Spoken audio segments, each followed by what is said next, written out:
स्वागत नहीं करोगे हमारा। So welcome welcome welcome everyone to this cute amazing video, जिधर मैं आपसे डिस्कस करूंगा एफआर की स्ट्रैटेजी और एक दूंगा बढ़िया बढ़िया प्लानर कि एफआर को रिवाइज किस तरीके से करना है, प्लान किस तरीके से करना है, किस चैप्टर को कितना समय देना है। मैंने एक्चुअली पिछले वीडियो में पूछा भी था आपसे कि एफआर का सेपरेट वीडियो चाहिए, तो बोला था हाँ सर चाहिए चाहिए, तो इसलिए मैं बोला ले आता हूं आपके लिए बढ़िया सा। ठीक है, तो इस वीडियो को लास्ट तक देखना, पूरे प्लानर को डिस्कस करूंगा, एफआर को रिवाइज किस तरीके से करना है वो बताऊंगा, एफआर पहले अच्छे से नहीं कर रखा है तो क्या करना है वो भी बताऊंगा। बट इतना सो बताने के पहले सब्सक्राइब किए बिना सुनेगा मेरा बाबू ना, तो पहले सब्सक्राइब करना, क्योंकि आपको सारी हेल्पफुल वीडियोस इसी चैनल के ऊपर मिलने वाली है। ठीक है, और वीडियो पसंद आए तो लाइक जरूर करना। अब फटाफट से शुरू करते हैं। 3 चीज के बारे में बात करूंगा। पहले एफआर की स्ट्रेटेजी क्या होनी चाहिए, सेकंड इस प्लानर को यूज कैसे करना है, और आपके लिए एक बोनस भी है। प्लानर के साथ साथ मैंने ट्रैकर भी दिया हुआ है नीचे कि अगर जो टारगेट किया वो अचीव हो रहा है कि नहीं हो रहा है वो कैसे देखेंगे, ट्रैकर की हेल्प से। ठीक है, अब सबसे पहले अपन वन बाय वन चालू करते हैं। पहले बात करते हैं एफआर की स्ट्रेटेजी क्या होनी चाहिए। सबसे पहले try to keep it very simple. ठीक है, एकदम सिंपल से सवाल अपने आप से पूछना कि सर आपने जब एफआर की क्लासेस की थी, अब तो समय हो गया होगा, 1 साल, किसी को 1 साल हो गया, किसी को 1.5 साल हो गया, किसी को 6 महीना हुआ रहेगा, जो भी है। जब क्लासेस की थी तो क्या तब क्लासेस तमीज से की थी, क्या अच्छे से की थी? क्या क्लासेस अच्छे से करने का मतलब है क्लासेस देखी, नोट्स अच्छे से बनाए और रिवाइज प्रॉपर्ली किया था उस समय पे। प्रॉपर्ली मतलब थोड़ा हल्का फुल्का देखा था ऊपर ऊपर से, वैसा अगर वो कर रखा है आपने तो मेरी बात मानना, आपको क्लासेस दोबारा लेने की जरूरत है ही नहीं।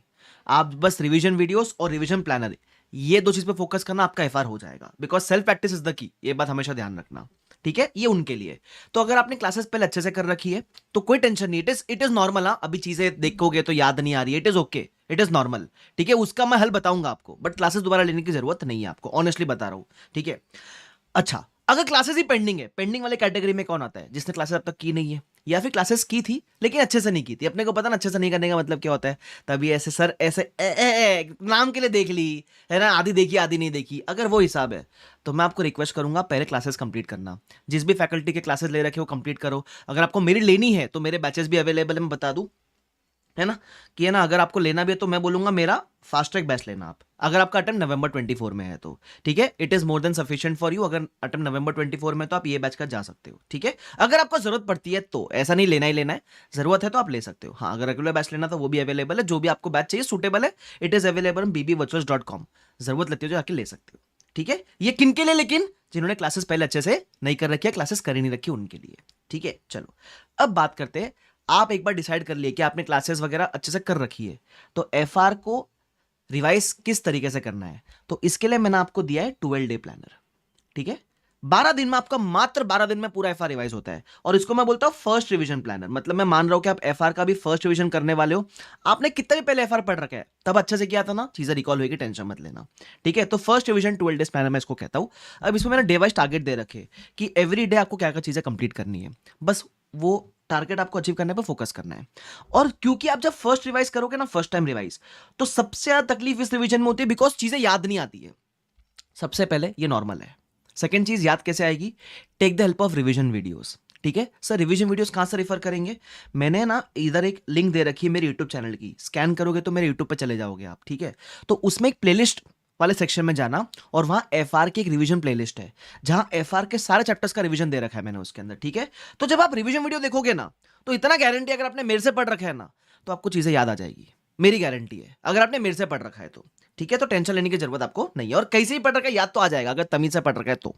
ठीक है, तो ये चीजें आप ध्यान रखना। तो take the help of revision videos. Revision video को सबसे ज्यादा हेल्प मोस्टली फर्स्ट रिवीजन में ही होता है। तो रिवीजन वीडियो देखने का ये मतलब नहीं कि रिवीजन वीडियो देखा और हो गया, नहीं। रिवीजन वीडियो देखने के बाद then do the writing practice वाला पार्ट। अब राइटिंग प्रैक्टिस कितनी करे सर? आपको जब आपने क्लास देखी थी, मैंने आपको बताया था ना एलडीआर क्वेश्चंस, उसको लिख के प्रैक्टिस करना, बाकी क्वेश्चन ऊपर ऊपर से एक बार फटाफट से रिफर कर लेना। ठीक है, सिंपल। तो try to keep it simple. Revision video देखा, जो चीजें रिवीजन वीडियो देखने के बाद आपको लगता है कि वापस मुझे पढ़ने की जरूरत है, वो कंसेप्ट एक बार पढ़ लिए और तुरंत जम्मा के क्वेश्चंस पे गए, क्वेश्चन की रिटन प्रैक्टिस की। Written practice is going to be the key. हाँ, ध्यान रखना, राइटिंग प्रैक्टिस बहुत जरूरी है भाई साहब। उसके अलावा जब मैंने टारगेट दे रखे, आपको मैंने जानबूझ के ड्यूरेशन भी दे रखा है। ठीक है, अब ये एक रफ ड्यूरेशन है, मतलब एक एवरेज ड्यूरेशन। अब इसके अंदर इट इज पॉसिबल कि सपोज मैंने बोला 5 घंटा, शायद ऐसा है कि आपका 7 घंटा लग जाए, शायद ऐसा है कि आपका 4 घंटे में भी हो जाए, डिपेंडिंग आपने पहले कितने अच्छे से पढ़ रखा है। It is okay. बस ये ड्यूरेशन देने का मेरा मेन मोटिव है कि आपको एक बेस तो रहेगा। सपोज 5 के बदले 15 घंटे लग गए तकलीफ है ना भाई साहब, ये नहीं होना चाहिए। तो आप एटलीस्ट ऑन ट्रैक रहोगे। और मैंने एकदम फुर्सत से आपको टाइम दिया हुआ है। मैं मान के चलता हूँ कि अगर आपके एग्जाम अभी नवंबर 24 वगैरह में है, तो आप 10 से 11 घंटा तो मिनिमम पढ़ोगे ना एवरी डे बेसिस पे। तो उस हिसाब से प्लानर मैंने आपको दिया हुआ है। इट इज पॉसिबल कि 1-2 दिन एक्स्ट्रा लग जाए, तो जहां मैंने आपको 12 दिन दे रखे हैं ना, आप 12 के बदले 14-15 दिन लेके चलो, कोई दिक्कत वाली बात नहीं है। 1-2 दिन ऊपर नीचे इज ओके, बट अभी करोगे तो अच्छे से करना, बिकॉज अभी जितना अच्छे से करोगे ना, उतना टाइम आप आगे जाके अगले रिवीजन में बचाओगे। ठीक है, जब एक बार आप 12 डेज देके पूरा एफआर रिवाइज कर लोगे, मैं ऐसा मानता हूं 13th डे पे आपको एक क्विक ओवरव्यू लेकर मॉक टेस्ट भी दे देना चाहिए। ये क्विक ओवरव्यू क्या होता है सर? अब जैसे आप 12 दिन से एफआर पढ़ रहे हो यार, तो इनिशियल डेज पे जो आपने एफआर पढ़ा रहेगा वो हल्का धुंधला वापस हो गया रहेगा, इट इज नॉर्मल। तो क्या करना, एक 7-8 घंटा लेकर फटाफट से पेजेस घुमा लेना, तो चीजें वापस से फ्रेश हो जाएगी। फिर उस दिन के एंड पे मॉक टेस्ट दे देना। ठीक है, तो 13th डे पे you can give the mock test, 12 days revision, 1 days overview and mock test. Sir किसका मॉक टेस्ट दे? आईसीआई का mock test best mock test है, जो लेटेस्ट आईसीआई के पोर्टल पे अवेलेबल है, वो मॉक टेस्ट दे दो। क्लियर है वाला पार्ट? ठीक है सर, ये चीज हमको समझ गई। उसके अलावा एक और चीज, इट इज पॉसिबल कि आप बोलो सर मेरे को पूरा 12 दिन एफआर नहीं पढ़ना है, मेरे को हाफ डे एफआर पढ़ना है, तो उस केस में कोई दिक्कत वाली बात नहीं है। 12 दिन के बदले 24 से 25 डेज दे देना, जिसमें आप फर्स्ट हाफ या जो भी सेकंड हाफ एफआर पढ़ लो, फर्स्ट हाफ कोई दूसरा जब पढ़ लो, वो आपकी मर्जी है, कोई दिक्कत वाली बात नहीं है। सो 25 डेज चलेगा एफआर, हाफ डे देंगे तो? अरे बाबा हाफ ही डे दे रहे हो ना, तो इट इज नॉर्मल, समय तो देना पड़ेगा ना यार। जादू मंत्र तो ही ना कि यार देखा हो गया, ऐसा नहीं होता है। तो थोड़ा समय आपको देना ही पड़ेगा, तो उस हिसाब से यू कैन एडजस्ट। ठीक है, और एक और चीज, ऐसा पॉसिबल है कि कुछ कुछ चैप्टर्स आपने पहले अच्छे से नहीं कर रखे, जैसे फॉर एग्जांपल आपने इंडस्ट्रियल पहले कर ही रखा है, तो फिर ये ड्यूरेशन मत देखना, पहले करना और फिर रिवीजन में ड्यूरेशन आपको काम आ जाएगा। क्लियर है वाला पार्ट? ठीक है। उसके अलावा मैं आपको एक रिक्वेस्ट करूंगा, एक और चीज, फर्स्ट रिवीजन में ज्यादा घाई मत मचाना। अगर आप जितना अच्छे से अभी करोगे ना, उतना आपके आगे रिवीजन में टाइम सेव होएगा। तो यहां एक आध दिन एक्स्ट्रा भी लग गया तो भी इट इज ओके। अपन आज वो एक आध दिन एक्स्ट्रा देना अफोर्ड कर सकते हैं, एग्जाम के लास्ट मंथ में देना अफोर्ड नहीं कर पाएंगे, ध्यान रखना। ठीक है, उसके अलावा राइटिंग प्रैक्टिस प्लीज करना। मैंने पहले भी वीडियो में बोला, अभी भी बोला, writing practice is going to be the key. Oral exam नहीं, रिटन एग्जाम है, तो राइटिंग प्रैक्टिस करने की बहुत जरूरत है। उसके अलावा मैंने कुछ इंपॉर्टेंट डिस्क्लेमर्स दे रखे, एक बार रीड कर लेना कि प्लानर किसके लिए सूटेड है, रिविजन वीडियोस यूज कब करना चाहिए, सेल्फ प्रैक्टिस समय राइटिंग प्रैक्टिस वगैरह करो, ये सब मैंने लिख रखा है। ठीक है, उसके अलावा ये प्लानर जो मैं दे रहा हूँ इसका प्रिंट लेकर रख लेना, क्योंकि प्लानर के साथ ट्रैकर भी दे रहा हूँ। अब ट्रैकर में क्या है, जैसे टारगेट आपको दिया है, तो है ना, यहां टारगेट में 2 चीजें करना। सबसे पहले कि आपका टारगेट अचीव हुआ क्या, अगर अचीव हुआ तो लिख दो अचीव्ड। ठीक है, उसके बाद समय कितना लगा, कि सपोज ये चैप्टर करने में मुझे 3 घंटा समय लग गया। ये समय लेना जरूरी क्यों है? क्योंकि यही समय आपके अगले रिवीजन का बेस बनेगा। तुम समझ लो, सपोज ये करने में आपको 5 घंटे चले गए, तो अगले रिवीजन में वो 2 से 3 घंटे में हो जाना चाहिए आपका, ऐसा तो एक बेस बन जाएगा आपके लिए। प्लस जब ये ट्रैकर में मार्क करते हुए चलोगे ना, ये हो गया, ये हो गया, इतना सुकून मिलता है ना भाई, मजा आ जाएगा तुमको। और जो भी चीज आपकी छूटते हुए चल रही है ना, उसको नेक्स्ट डे पे शिफ्ट करते हुए चलना, इट इज ओके, बट ज्यादा ऐसा शिफ्टिंग मत अलाउ करना अपने आप को। ठीक है, और है ना, मैं ऐसा मानता हूं, एक चीज, एक बोनस टिप देता हूं आपको।